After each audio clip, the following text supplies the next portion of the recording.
रतन का जतन करो, इस मानव जीवन को संभाल कर रखो।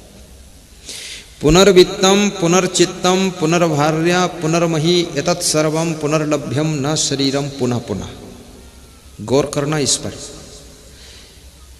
चाणक्य कहते हैं कि धन खो जाएगा पुनः मिल जाएगा, जमीन खो जाएगी फिर मिल जाएगी, पत्नी नाराज होकर चली जाएगी फिर समझकर वापस आ जाएगी, और मित्र छूट जाएंगे तो फिर मिल जाएंगे। एतत् सर्वम पुनर्लभ्यम, ये सब चीजें पुनः प्राप्त हो सकती हैं, लेकिन ना शरीरम पुनः पुनः। ये मनुष्य का शरीर अगर एक बार खो गया तो ये बारंबार नहीं मिलेगा। इसलिए मनुष्य जीवन को जतन पूर्वक समझ।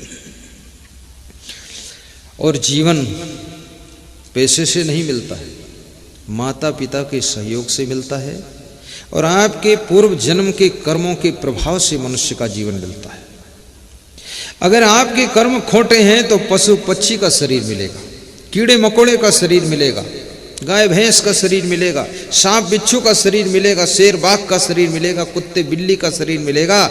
लेकिन कर्म यदि अच्छे हैं तो आपको सुंदर मनुष्य का शरीर मिलेगा, और आधे गांव में और लखनादौन में ये मिलेगा, तो सत्संग सुनने को भी मिलेगा। कहते हैं कि सौभाग्यशाली आत्मा का पहला लक्षण होता है कि उसे मनुष्य का सुंदर शरीर मिलेगा, स्वस्थ मिलेगा और बुद्धि मिलेगी। दूसरा सौभाग्यशाली आत्मा का लक्षण है अच्छे परिवार में उसका जन्म होगा, धूर्त और दुष्ट परिवार में नहीं, अच्छे परिवार में। तीसरा सौभाग्यशाली आत्मा का लक्षण होता है कि जिस परिवार में उसका जन्म होगा वहां से पहले ही भक्ति और सत्संग होता होगा, वहां जन्म होगा।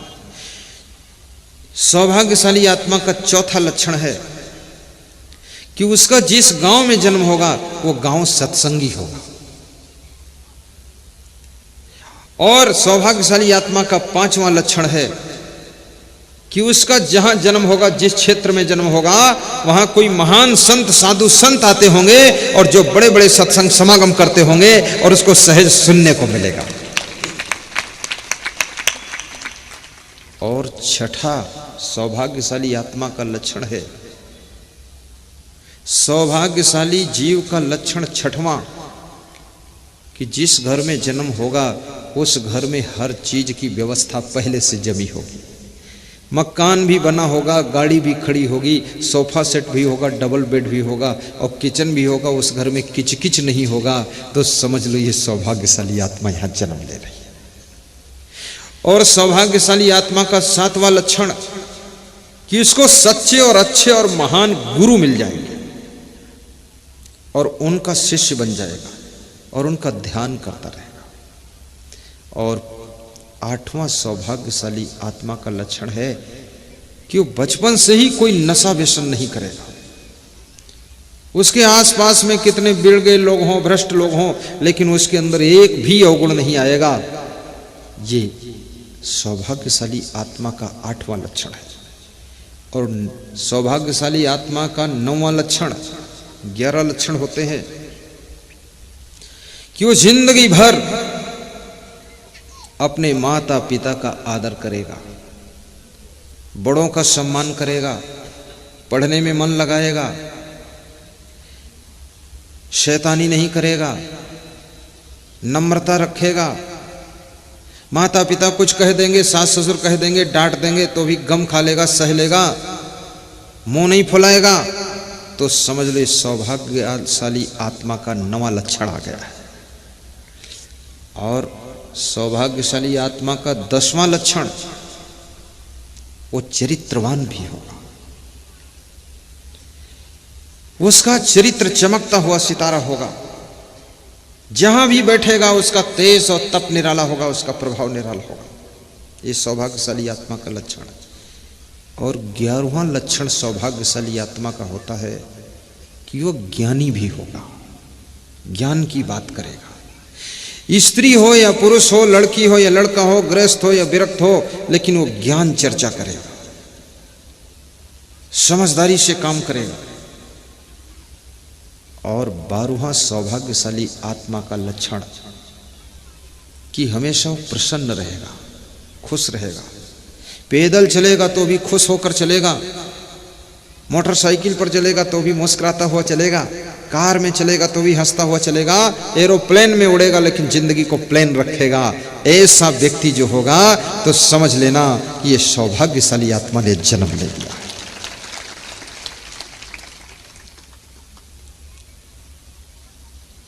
नियम का पालन भी करेगा।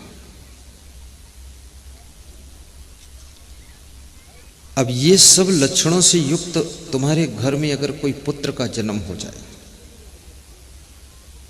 इसलिए कहते हैं ना, किसी के घर में बेटी का जब जन्म होता है तो घर का वातावरण बदलना शुरू कर देता है। किसी के घर में जब लाड़ी आती है तो वहां का विकास शुरू हो जाता है।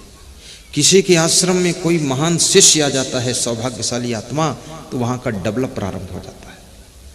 और किसी के घर में जब कोई महान गुरु आकर के दर्शन दे देता है तो वहां की भी सफलताएं जो रुकी हुई थी वो शुरू हो जाती है।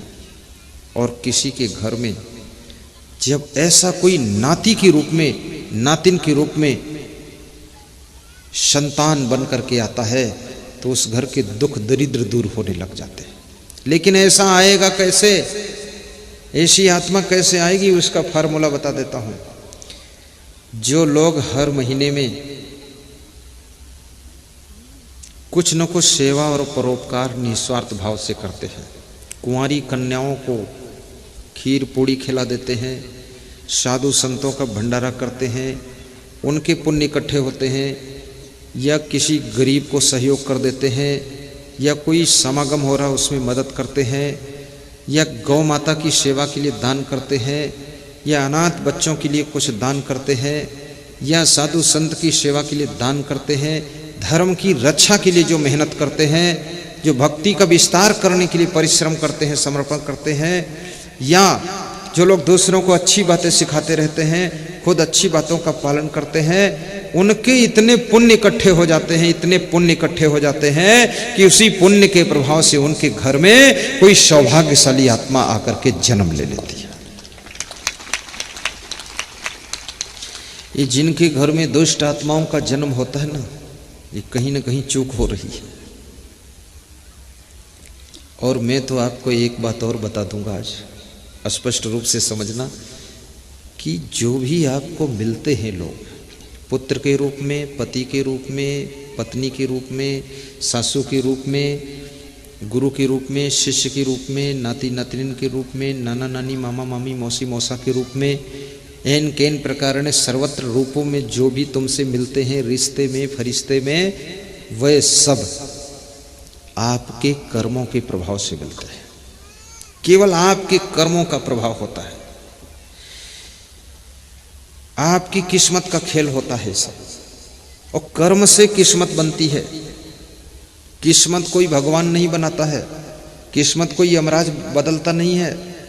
किस्मत तुम अपने कर्मों की कलम से लिखते हो, और जैसी किस्मत लिखना चाहो वैसी किस्मत को तुम लिख सकते हो। किस्मत लिखने में तुम स्वतंत्र हो, भाग्य के तुम निर्माता हो और भाग्य के भोगता भी हो। तुम ये मत सोचना कि भगवान मेरा भाग्य लिखेगा, वो तुम्हारे लफड़े में क्यों फंसेगा?